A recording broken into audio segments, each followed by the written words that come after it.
Hi friends, நான் உங்கள் ஜெனிதா சிவகுமாருங்க. பாருங்க, சந்தைக்கு போகலடா, அம்மாட்ட கையில் காசு இல்லைன்னு சொன்னேன்.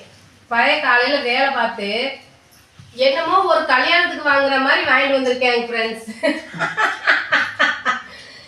ஏங்க, உங்களை கல்யாணம் பண்ணி இத்தனை வருஷத்துல என்னைக்காவது இப்படி காய் வாங்கி போட்டிருப்பீங்களா? இதே பிள்ளைக்கும் புருஷனுக்கும் உள்ள வித்தியாசம். வேலையை பார்ட்டி நீயே அவனுக்கு பேருக்கு தான் காய் வாங்கிட்டு சொன்னேன். ஆனால் இந்த அக்கப்போர் பண்ணி என்னமோ கல்யாணத்துக்கு வாங்கிட்டு வர மாதிரி வாங்கிட்டு வந்திருக்கேன். அதான் இத்தனை காய் நம்ம 2 பேரு என்னைக்கு செஞ்சு சாப்பிடுறது? யாருக்காவது காய் வேணும்னா கமெண்ட்ல சொல்லுங்க ஃப்ரெண்ட்ஸ். ஆளுக்கு பாதி பிரிச்சுக்கலாம். இவ்வளோ காய் எனக்கு தேவைப்படாது. மொச்சை கிலோ 50 ரூபாயா. இது அவரைக்காய் சூப்பராக இருக்குது, பச்சை தண்ணி மாதிரி, 30 ரூபாயா கிலோ. பீக்கங்காய் 40 ரூபா கிலோ. கோஸ் எவ்வளோடா? இங்கே பாருங்க, புதினா மல்லிக்கட்டு இது 2 கட்டு 50 ரூபாயா. 30 ரூபா, மல்லி 20 ரூபா. 20 ரூபா 50 ரூபாய்க்கு வாங்கிட்டு வந்திருக்கேன். இந்த ஒரு கட்டு இருந்தாவே நான் ஒரு வாரம் குழப்ப ஒப்பே தீருவேன். ஆனால் இத்தனை நான் என்ன பண்ண போறேன்னு தெரியல.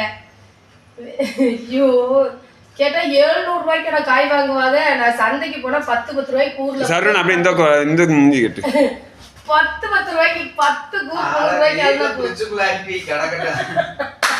நான் உங்க ஒப்பை இவ்வளவு பெரிய பிடிச்சி எனக்கு இன்னும் வாங்கி கொடுக்கல சரணு.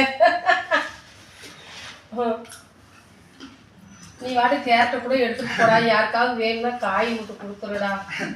வேணா ஆளுக்கு பாதி ஷேர் பண்ணிக்கலாம் ஃப்ரெண்ட்ஸ். காசுல இந்தியா அதுக்காக சும்மா ஓசியில தருவேனா? ஆளுக்கு பாதி வேணா போட்டுக்கலாம்.